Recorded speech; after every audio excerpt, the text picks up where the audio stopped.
I know I'm late to the party, fuck you. Today I will be talking about Destiny 2, the Edge of Fate review stream hosted by Bungie on May 6, 2025. The Edge of Fate is the next Destiny 2 expansion following after the current expansion, The Final Shape, which concluded 10 years of development and story. The Final Shape was the conclusion of Destiny's Light and Darkness saga, while The Edge of Fate is the beginning of a new. The Edge of Fate. So what is the Edge of Fate?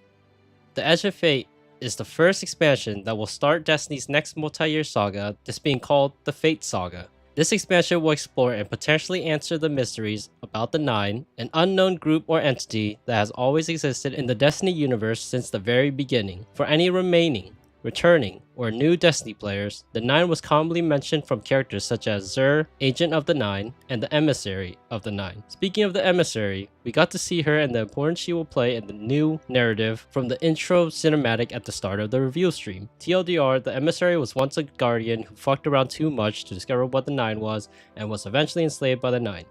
In the Edge of Fate, the Guardians are invited by the Nine to investigate mysteries on a new destination planet known as Kepler.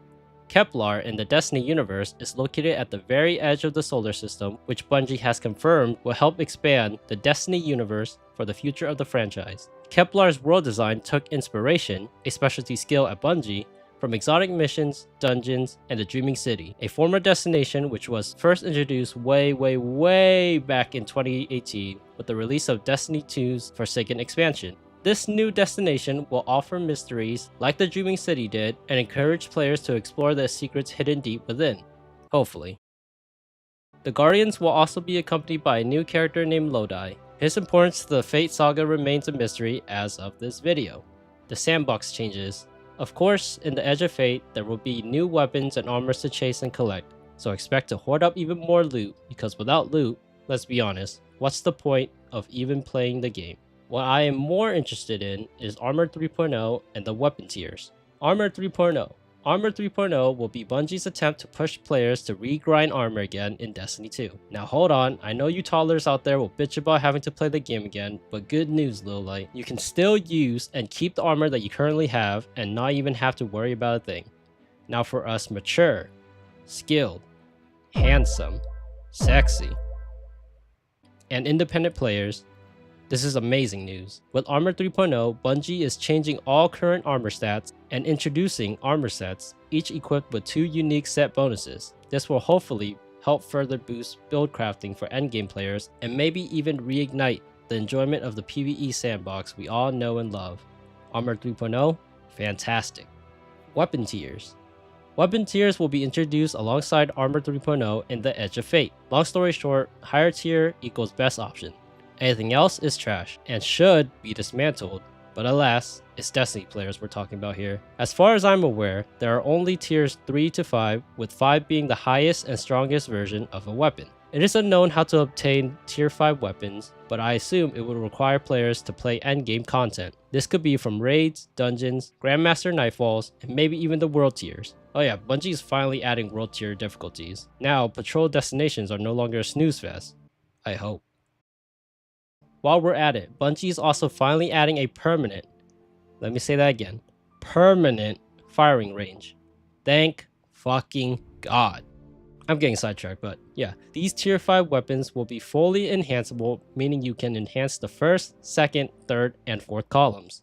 When doing so, you will get unique special effects via weapon ornament and even kill effects. Weapon tiers, it's interesting, but I'm a bit skeptical. Hopefully, this will solve the missing excitement of weapon loot. We'll just have to wait and see. Special and heavy meters. We are also getting a special and heavy meter. The function of this feature is still unknown, but I would assume it is to fix the issue of the ammo RNG economy, which we don't need any more of. Power level reset.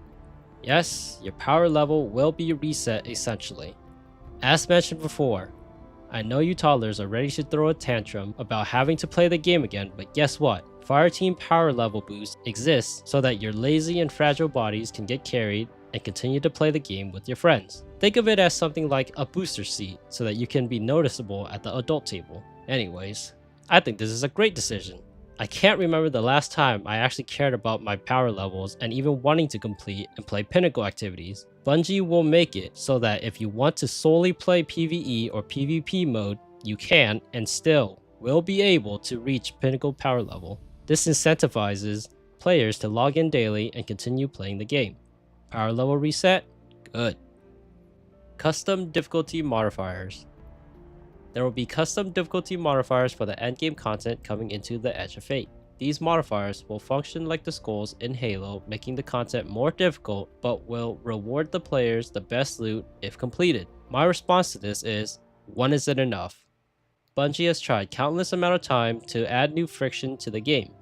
Initially, it is fun and new, but as more updates come out, these frictions just become an annoyance rather than enjoyment. For example, the introduction of champion combatants was something new, which added a fresh approach to the PvE gameplay at the time, but now it's just annoying to deal with, and frankly, the casual player base doesn't even know how to properly kill these combatants.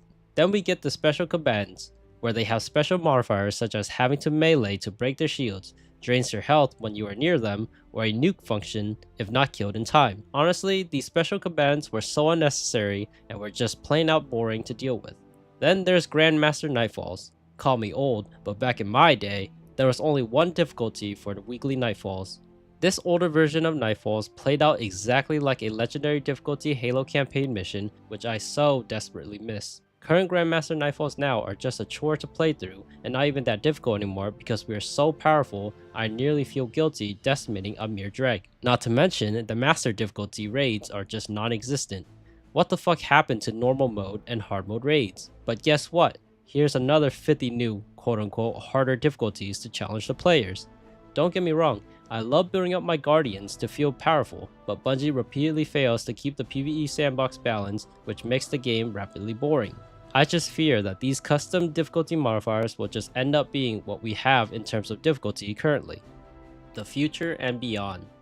Besides the Edge of Fate reveal, Bungie has also teased the next expansions as well as the future content delivery model for the Destiny franchise.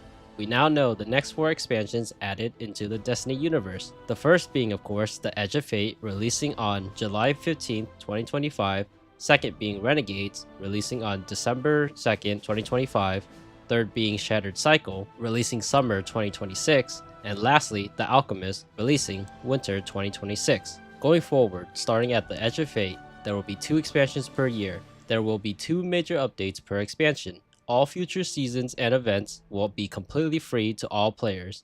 Yep, you heard that right. Completely free. Dungeons are no longer additional paid content on top of paid expansions. Bungie has made it so that players can do just one-time payment for expansions and continue to play until the next payment, which I think is such a massive win on Bungie's end. Bungie has made Destiny 2 from a free-to-try game into a true free-to-play game. I just question how Bungie will make revenue with these changes, but then again, there's the Eververse store. During this review stream, Bungie briefly revealed that the next major update within the Edge of Fate will revolve around the Plague Lands, and the next expansion, Renegades, will be heavily inspired by Star Wars. The Plague Lands was a reskinned destination of the Cosmodrome in Destiny 1 for the Rise of Iron expansion, if you were wondering. Upon watching this reveal, I am skeptical. To me, Bungie seems to be desperate to retain players. It wasn't more of, oh, this will be important to the new story, but rather, ooh look, Plague Lands, jingle jingle jingle, you paying attention? Oh look, Star Wars, jingle jingle jingle. I am not a big Star Wars fan, but I do understand that Star Wars has always been an inspiration for the Destiny universe. The shift in narrative direction is questionable, but we'll just have to wait and see. My biggest worry is that Renegades is the start of Destiny losing its identity. In conclusion, the Edge of Fate will be the closest thing we will get to Destiny 3. There are armor changes, weapon changes, ammo sandbox changes, new story, power level resets, and even more. Before all and any deniers saying, actually, no, this is not Destiny 3 because it is not a fresh start, I ask you, do you really want that? I mean, with the weapon and armor sandbox changes, your old gears are pretty much useless, so technically, you have the option to manually have a fresh restart, but I fear you do not have the heart to do so. But fuck it dude, hell yeah, I love shooting the same weapon for years, while the other 699 weapons collect dust in the vault. For Destiny 2's new expansion marketing standards, these are the bare minimum. We are getting a new story, new destination, new weapons, new armors, new raid, new dungeon, new exotic missions, etc. For dedicated Destiny 2 players, this is just more Destiny. For returning and new players, It is hard for me to convince and or advertise this since it is just exactly what to expect from previous expansion years. There is no new subclass or new combatants, but there is a new mechanic which turns you into Sonic, which is not very interesting to be honest, and a new portal for easier navigation for new players. With the start of the Edge of Fate, Bungie's really pushing play however you want to play. This is an extremely winning feature for Bungie and Destiny as a whole, with the addition of the game actually being free to play. At the end of the day, what was shown and elaborated in this review stream was just more Destiny. Let me know your thoughts and opinions in the comments below, and keep it civil down there.